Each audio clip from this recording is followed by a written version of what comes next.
C'est l'interrogation du jour. Comment qualifier la position de François Fillon vis-à-vis de son programme concernant la sécurité sociale? On entend les verbes rétropédaler, édulcorer, projet corrigé. Le vainqueur de la primaire à droite publie une tribune dans le Figaro dans laquelle il explique ce qu'il veut pour la sécurité sociale.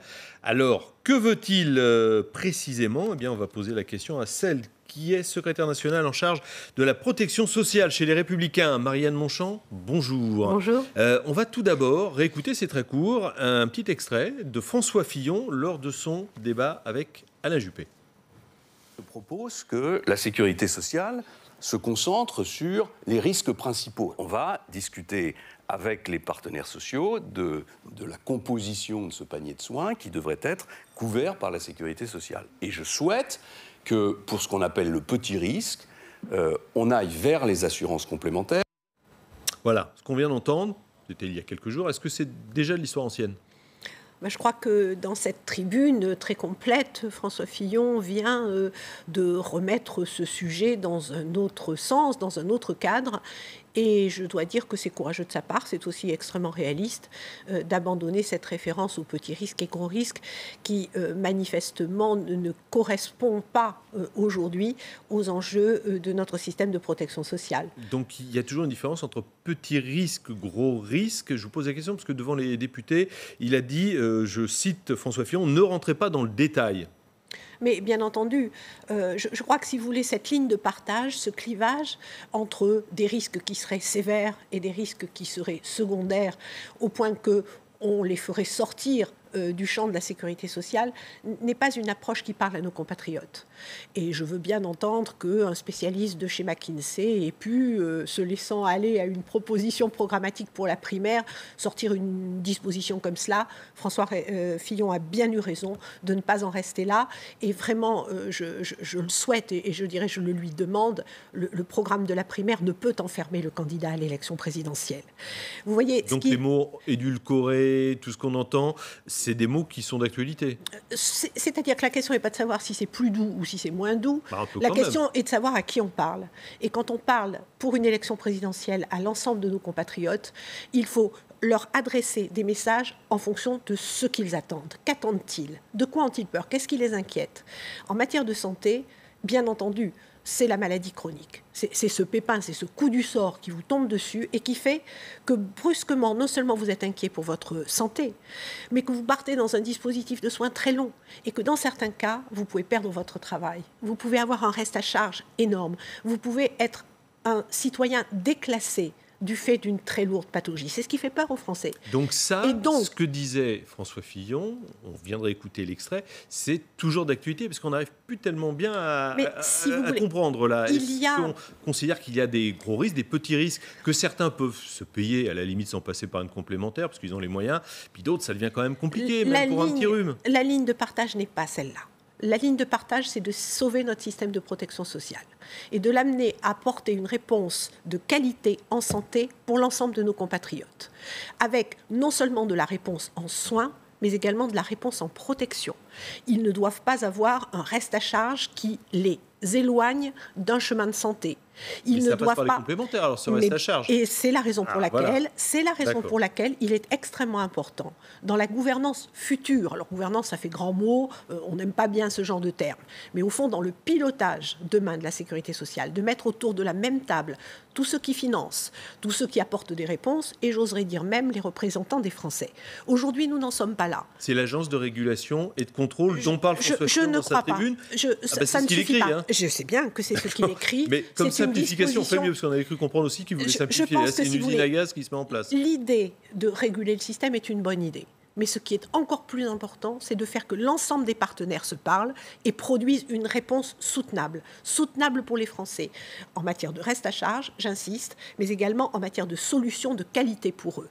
Et vous voyez, c'est tout le débat qui doit se mettre en place pendant cette élection présidentielle. C'est pour cela que les mois qui viennent sont extrêmement importants et je ne crois pas qu'il faille reporter ce débat à l'après-présidentielle. C'est un débat du cœur de la présidentielle. Donc on comprend bien que les complémentaires, comme on les appelle, les mutuelles pour faire simple, auront une place plus importante si François Fillon est élu président de la République. Il est indispensable de faire que dans notre système, on abandonne les idéologies. Madame Touraine a été une idéologue en matière de santé.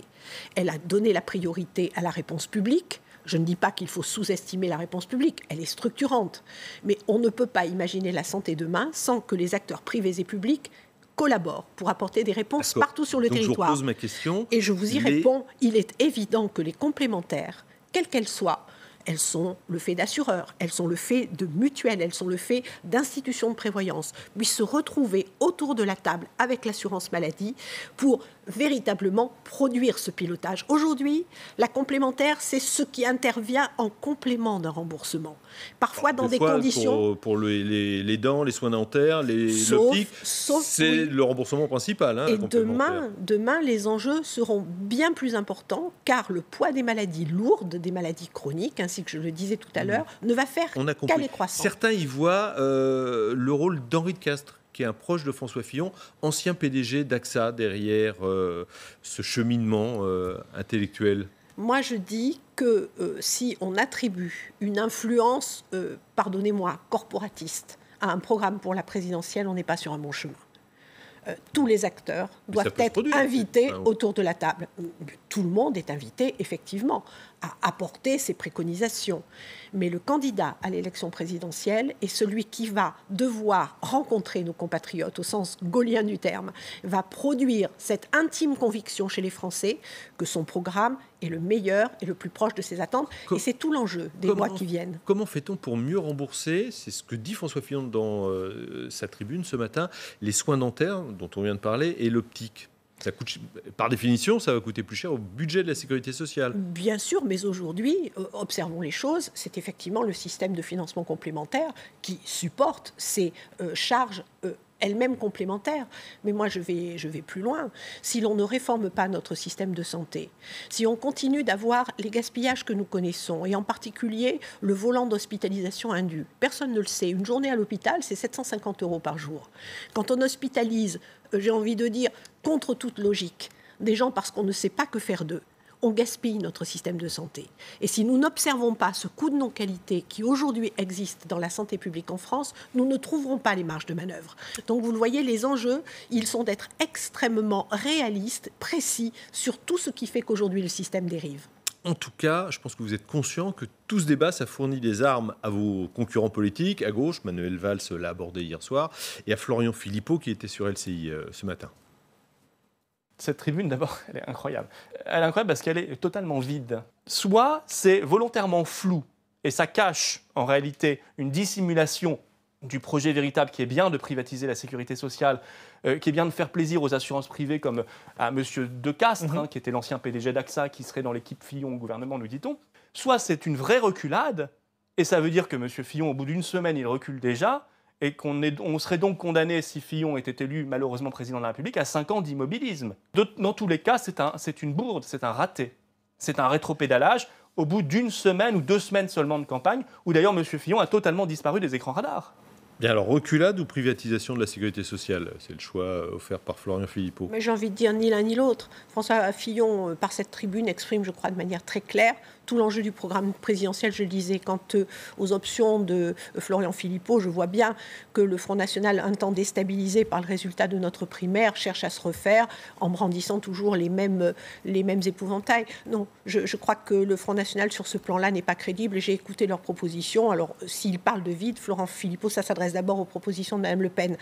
Quant à la gauche, je ne vois pas très bien quelle leçon elle peut faire à la droite et aux propositions de la droite, tellement, au fond, elle a été idéologue et tellement, au fond, elle a laissé une dette sociale massive que demain, les gouvernants retrouveront et devront résoudre. Alors c'est vrai, mais tout le monde y a contribué, y compris les gouvernements de droite. On est d'accord sur ce point. Merci Marianne Monchamp d'être venue nous voir sur le plateau de LCI Midi. Tout de suite, l'essentiel de l'information.